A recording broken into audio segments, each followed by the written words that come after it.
As we get closer to the November election, I want to make sure we aren't just talking about the race at the top of the ticket, of course, between President Biden and Donald Trump, even though it's super important, but highlighting the most important down ballot races as well in swing states across the country. And one of those races that Democrats absolutely must win to keep control of the Senate is the Senate race in Wisconsin. Democratic Senator Tammy Baldwin is currently defending that seat. And I'll talk more about the importance of this election later in this segment, but you really just can't overstate it.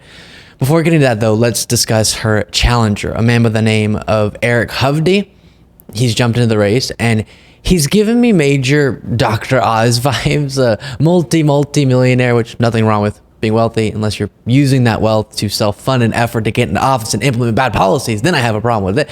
And someone who doesn't really seem like they spend that much time in the state they're actually trying to represent. In Hovde's case, a California guy, it seems.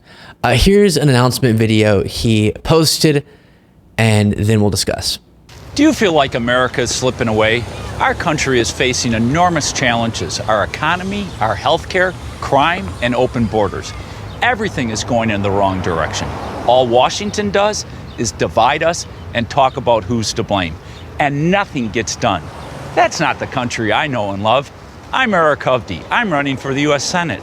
And I approve this message because I believe we need to come together and find common sense solutions to restore America.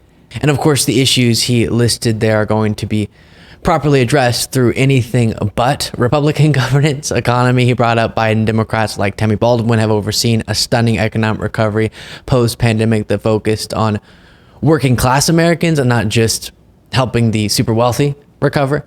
More due, of course, on that front. That's why we have to hold the Senate. Healthcare, he brought up. He would enable repealing the Affordable Care Act. Crime went from a crime spike starting in 2020 all the way back down just a few short years to pre-pandemic levels under the governance of Biden and Democrats, and 50-year lows in cities like Detroit. And then the border, how dare he bring up such an issue? Democrats were on board with legislation just recently, sir, on the border. Super strong legislation on the border that was endorsed by Border Patrol, and MAGA Republicans killed it to hurt Biden in the election. So if you are similarly concerned about the subjects he listed, he's correct that we need to have serious leaders who can get things done, and that's why we have to make sure he loses.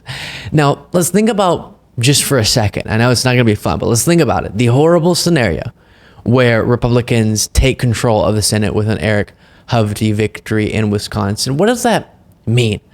Well, he said he's totally opposed to abortion, so reproductive freedoms would be threatened. Then you have Medicare, Social Security, and Medicare being threatened, as we've seen all these plans from Republicans to gut them. The Affordable Care Act would be threatened, especially if Trump won the White House.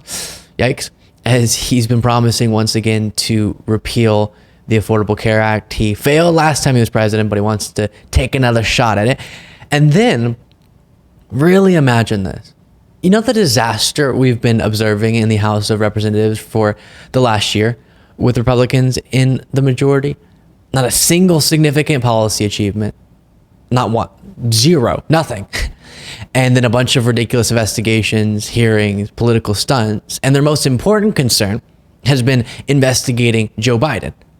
How did that turn out?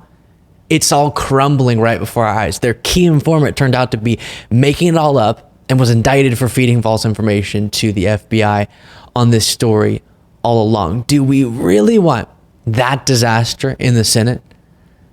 I mean, I don't even want to think about the prospect of Republicans holding the House, taking the Senate, and Trump in the White House. That would be a true disaster in every sense. But let's think about the alternative, okay? That was the scary nightmare. Now let's think about the alternative. Tammy Baldwin wins this race. The other important Senate races go the way of Democrats. Democrats win the House, and Joe Biden wins re-election. That means real issues continue getting solved.